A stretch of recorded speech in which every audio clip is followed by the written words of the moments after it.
नमस्कार प्रेक्षकांनो, ठरलं तर मग मालिकेच्या आजच्या भागामध्ये आपण पाहणार आहोत सायलीला किचनमध्ये पॉयझनची बॉटल सापडते।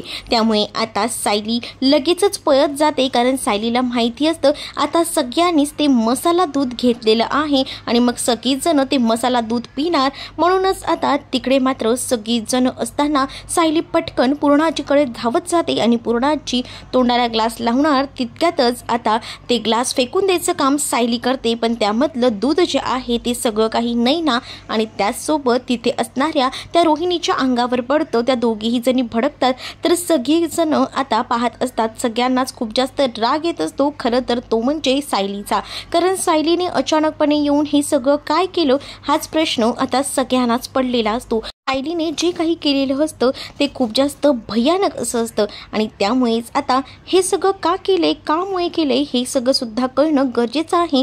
त्यामुळेच आता सगळीजण सायलीवर आता आवाज चढवू लागतात आणि कल्पना तर बाबा बघायलाच नको, कल्पनाने तर चक्क आता सायलीवर आरोप करायला सुरुवात केलेली असतात। तुला जरा देखील शिस्त नाही का, काय करते काय नाही याचं सुद्धा भान नाही आहे का।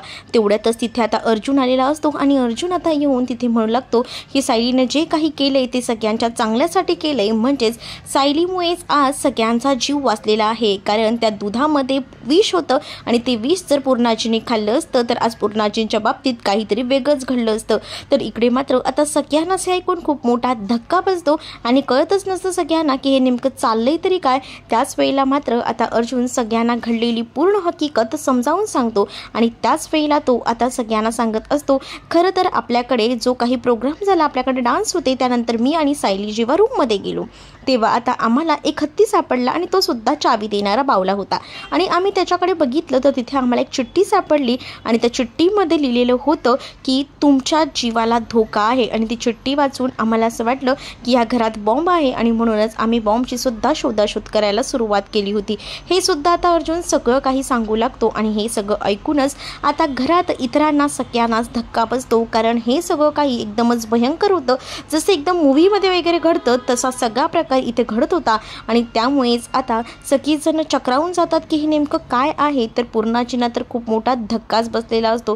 त्यातच आता त्यांना हे जेव्हा कोड सुटलं होतं ते कोड सुद्धा सायलीने सोडवलं होतं हे सुद्धा अर्जुन सांगतो, कारण ती चिठ्ठी आली होती आणि त्या चिठ्ठीमध्ये सगळं काही लिहिलेलं होतं आणि त्या चिठ्ठीमधनं आम्ही सगळ्याचा अर्थ लावला तेव्हा आम्हाला कळलं की ही चिठ्ठीमधूनच ते म्हणजेच या मसाले दुधात ना पॉयझन देण्याचं काम हे होत होतं आणि ते पॉयझन देणारं दुसरं तिसरं कोणी नव्हतं तर तो होती ती कुमुद मावशी। त्या कुमुद मावशीनंच हे सगळं काही केलेलं आहे असं देखील आता अर्जुन बोलू लागतो, पण ती कुमुद मावशी सुद्धा आपली नव्हती, तिला कोणीतरी पाठवलं गेलेलं होतं आणि त्यामुळेच तिने हे सगळं केलं। सायली आता पूर्णाजींची माफी मागते आणि म्हणत असते की पूर्णाजी मला माफ करा, मी हे सगळं मुद्दामून नाही केलं, ते जर तुम्ही पियाला असतात ना तर तुमच्या जीवाला धोका होता, मला तुमची काळजी वाटली म्हणून मी दूध तसं सगळं पाडून टाकलं असं देखील आता सायली जी आहे ती बोलत असते। दुसरीकडे कुमुदचं काय मत, त्या तुम्ही कुमुदचं काय केलं आहे काही कळलंय का। तर आता कुमुदला आम्ही बांधून ठेवलं आहे, तिला काही झालं तरी इतक्यात तरी सोडणार नाही, तिचा करता करविता कोणीतरी दुसरा आहे आणि तो तर आपल्याला शोधून काढायलाच हवा असं देखील त्यांचं आता बोलणं सुरू असतं। पण ह्यांचा करता करविता नेमका आहे तरी कोण, तो कसा शोधून काढायचा आहे असा प्रश्न देखील आता इथे असणाऱ्या त्या अर्जुन आणि सायलीला पडलेला असतो। पण त्याच वेळेला आता पूर्णाजी म्हणतात की आज कृष्ण जन्माष्टमीच्या दिवशी हा प्रकार घडला आणि आपल्या जे घरावर संकट होतं ते तर टळलेलं आहे, त्यामुळे देवाचे आपण विशेषतः आभार मानायला हवेत आणि म्हणूनच सगळीजण देवाकडे आता हात जोडत असतात। त्यातच मानसीला झालेले दुखापत सुद्धा सगळ्यांच्या लक्षात आलेली असते, म्हणूनच सगळीजण विचारतात मानसी बरी तर आहे ना। तर आता मानसी एकदम बरी आहे असं देखील सांगितलं जातं। तर दुसरीकडे मात्र आता जी महिपत असतो त्यासोबत गायत्री हे खूप जास्त टेन्शनमध्ये असतात, आपलं काम होईल तर ना, कारण गायत्रीच्या डोक्याला आधीच खूप टेन्शन असतं, ती विचार करते सगळं काही व्यवस्थित व्हायला हवं, कुठेही काही चुकायला नको। तेवढ्यातच आता महिपतच्या फोनवर नागराजचा कॉल आलेला असतो आणि नागराज सांगू लागतो की सुभेदारांच्या घरात खूप मोठा गोंधळ झालाय। तर त्यावर महिपत खुश होतो आणि म्हणतो की चांगली झालं, आनंदाची बातमी दिलीस तू। तर महिपत सांगतो की अरे ती गोष्ट नाही आहे, खरं तर ती तुमची कुमुद कोण होती ना ती पकडली गेलेली गेलेली आहे आणि ही गोष्ट जेव्हा महिपतला कळते तेव्हा महिपतला मात्र खूप मोठा धक्काच बसतो। तर दुसरीकडे महिपत म्हणतो की असं सगळं कसं काय झालं, तू जरा एक काम कर, तिला लक्ष ठेव, तिला कोणीही पकडायला नको किंवा तिने कोणासमोरही आपलं नाव घ्यायला नको, एवढं फक्त काय ते बघ, असं देखील आता नागराजला महिपतने सांगितलेलं असतं। त्यानंतर आता महिपतला सगळेजण विचारतात की काय झालं आहे नेमकं। त्यावर महिपत सांगतो की ती तोतया जी आपण कुमूद पाठवली होती ती पकडली गेली आहे। हे जेव्हा आता कळतं तेव्हा मात्र राहुल आणि त्याचसोबत इथे असणारी ही गायत्री सुद्धा आता महिपतवर भडकते आणि म्हणते की तुमच्यावर आम्ही विश्वास ठेवला आणि तुम्ही हे सगळं काय केलं, तरी मी सांगत होते तुम्हाला हे सगळं करू नका, त्या खोट्या कुमूदला पाठवायची गरज नाहीये, एकतर तिथं आपलं नाव फुटलं ना तर मग झालं कल्याण, जरा तरी विचार करा ना, असं देखील आता ती म्हणत असते।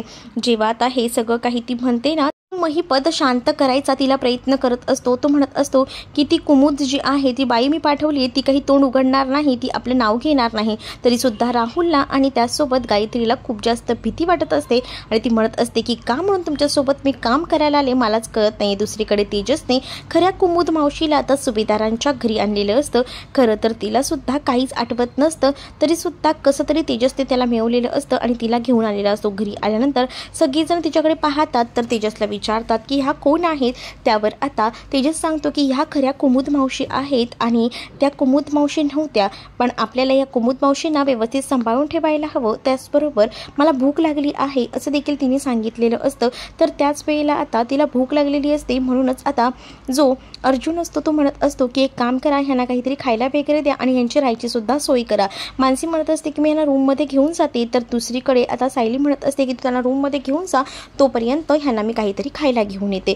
दुसरीकडे तेजस आणि अर्जुन असतात, तर तेजस म्हणत असतो की जे तोतया जी आपल्या सापडलेली आहे कुमूद, तिचं काय करायचं। अर्जुन म्हणतो की आपण ना तिला एक काम करूया, सोडून देऊया, म्हणजे आपण जर तिला सोडून दिलं ना तर आपल्याला जे हवं आहे ना ते साध्य होणार आहे, म्हणजेच ती कोणाकडे जाते काय जाते हे आपल्याला कळेल, तिचा पाठलाग आपण करायचा, कारण इथून तिला सोडलं तर ती थेट तिच्या मालकाला भेटायला जाणार ज्याने कोणी तिला हे सगळं करायला सांगितलं आहे।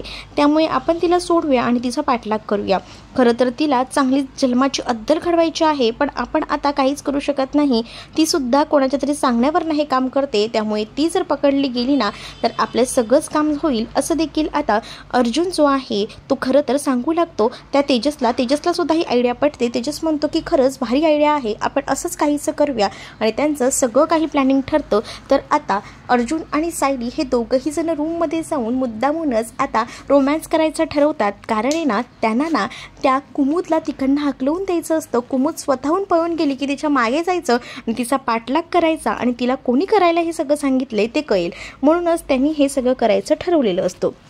दुसरीकडे तेजसची सुद्धा अर्जुनने या सगळ्यामध्ये साथ असते, त्यामुळे तेजसही म्हणतो की तू जे काही बोलतोयस ना अर्जुन ते मला पटतंय, आपण आहे ना असंच सगळं करूया। तर दुसरीकडे आता तेजस आणि त्याचसोबत अर्जुन तर कामाला लागलेले असतात, सोबत अद्वैत आणि कलाला सुद्धा त्यांनी सगळी कामं वाटून दिलेली असतात आणि म्हणूनच अद्वैत आणि कला आधीच तयारीत असतात। दुसरीकडे आता सायलीने पूर्ण घट्टपणे या कुमूद मावशीला बांधून ठेवलेलं असतं। अर्जुन रूममध्ये जातो, अर्जुन आता रूममध्ये जाऊन सायलीसोबत मुद्दामून रोमॅन्स करत असतो आणि म्हणत असतो की काय ग सायली, आज सगळीच जण यावेळेला पाहुणे घरात आलेत ना, आपल्याला स्वतःसाठी असा वेळच नाही मिळालाय, कसली भारी दिसतेस ग तू, तुझ्यासोबत बोलावंसं वाटते, तुझ्याकडे एकटक बघावंसं वाटते। तर सायली म्हणत असते अहो काय तुम्ही पण असं काय करताय, मुद्दामून नाही लोक त्या कुमूद मावशीला पळून जायला हवं यासाठी मुद्दामून रोमॅन्स करत असतात। आता अर्जुन ना सायलीला त्या कोपऱ्यात घेतो आणि लगेच तिच्या जवळ येऊन तिच्याशी बोलायचा प्रयत्न करत असतो आणि त्यांचं लक्ष ना त्या कुमूद मावशीकडे असतं। ती कुमूद मावशी कधी पळून जाते याचा ते दोघंही जण विचार करत असतात, पण इकडे मात्र अर्जुन रोमॅन्स करायची चांगली संधी काही सोडत नसतो। तो सायलीला म्हणत असतो की सायली खरंच आज तू खूप छान दिसतेस, तुला असं लांब करावंसंच वाटत नाहीये, आपण ना दोघं असंच राहूया। या कुमूद मावशीचं काय गं, ही तर अशीच आहे इथे, तसं हिचा काही उपयोग नाही आहे, आपण ना मस्त रोमॅन्स करूया। तुला काय सांगू मी, अशा गप्पा मारत मारत दोघंही जण हसत असतात। तोपर्यंत कुमूदने ना इथे आपले हात सोडलेले असतात, कारण का कुमूदला ना आता तिकडनं पळून जायचं असतं। खरं तर अर्जुनचा तोच डाव असतो, कुमूदचे हात सुटतात तसं कुमूद इकडे तिकडे पाहते की तिला कोणी पाहत आहे का, तर तिच्या लक्षात येतं की तिला कोणीच पाहत नाही, हे रोमॅन्समध्ये रंगलेत। तोपर्यंत कुमूद मावशी हात सोडते आणि पळते। तोपर्यंत अर्जुन आणि सायली म्हणतात की आपला प्लॅन सक्सेस झालाय, लगेचच अर्जुनने आता अद्वैतला कॉल केलेला असतो आणि अर्जुन जो आहे तो अद्वैतला कॉल करून सांगू लागतो की प्लॅन बी ऑन करा, म्हणजे तिच्या मागे जा. आणि त्यामुळेच आता सायलीला आणि अर्जुनला जे हवं होतं ते शक्य झालेलं असतं. अद्वैत आणि कला ऑलरेडी गाडीत बसून तयार असतात. ती बाई म्हणजेच कुमुद ज्यावेळेला निघते त्यावेळेला कुमुदच्या मागे मागे ती लोक जातात. तर दुसरीकडे मात्र आता महिपत आणि त्याचसोबत इथे असणारा राहुल आणि त्याचसोबत गायत्री हे आता महिपतवर भडकलेले असतात. महिपतला म्हणतात की ह्यापुढे तुझ्याकडे कोणतंही काम देणार नाही, कारण एकही काम तुला धड जमलेलं नाही आहे. चूक केली, मी तुझ्यासोबत आले आणि तुझी साथ दिली आणि तुझ्याबरोबर हे काम केलं नाही, इथून पुढे ना मी तुला साथही देणार नाही, असं गायत्री बोलते आणि निघून जाते. तर दुसरीकडे मात्र आता राहुलही म्हणतो की ती बोलली ना ते बरोबर होतं. तर दुसरीकडे महिपत जो आहे तो म्हणतो की या बायकांचं ना हे असंच असतं, या बायकांना माझ्या डोक्यात जातात म्हणून या बायकांची कामं मी हातात घेत नाही. तर राहुल म्हणतो की काय चुकीचं बोलली आहे, ती बरोबरच बोलली आहे. आता ती जर ती कुमुद पकडली गेली ना तर आपण आहे ना सगळीजण 12च्या भावात जाणार आहोत, याचा तरी विचार करताय का तुम्ही.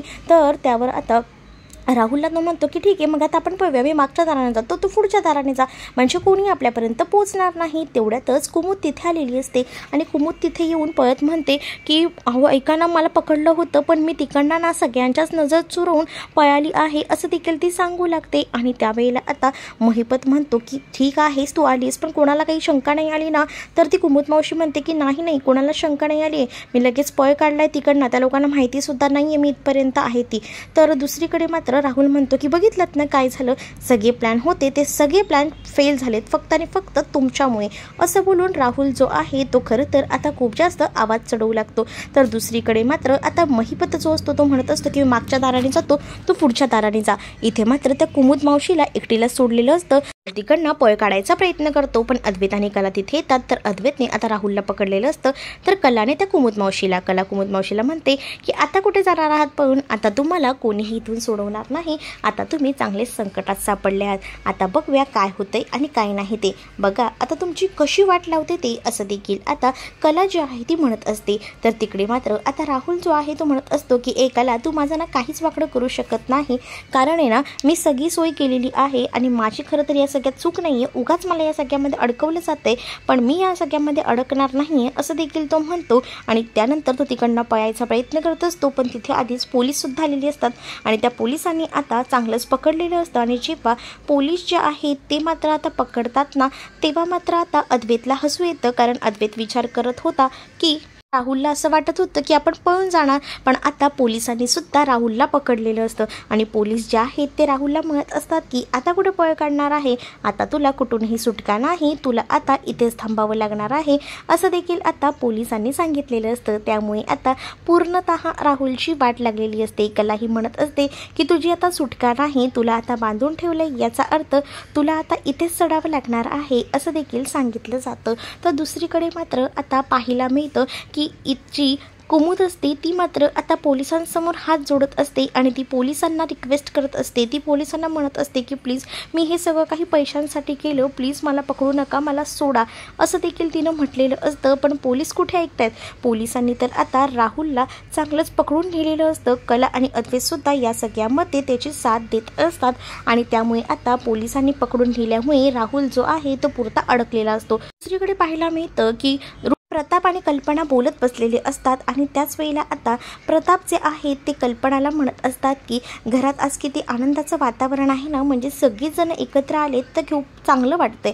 पण तुला सांगू का, ही सगळीजण एकत्र आलेली असली तरी ना मला असं वाटतंय ना की जे काही चाललंय ना ते एकदम व्यवस्थित चाललेलं आहे, म्हणजेच तुला जे काही तू लोकांसोबत वागतेस ते कुठेतरी चुकीचं वागतेस, म्हणजे सगळ्यांसोबत मिळून मिसळून तू का राहत नाही आहे, असा प्रश्न देखील आता केलेला असतो. आणि त्याच वेळेला आता जेव्हा हा प्रश्न केलेला असतो ना तेव्हा मात्र ती आता म्हणत असते की अली ना कोणावरही विश्वास ठेवायचा वाटत नाही आहे, म्हणजे अद्वैतवर कलावर कोणीही कसं होऊ शकतं, कारण तन्वीने आणि त्यासोबत सायलीने मला ज्या काही पद्धतीने फसवलं ना त्यावरून आहे ना मला खूप जास्त वाईट वाटतं, विचित्र वाटतं की मी कोणत्याही लोकांवर विश्वास ठेवला.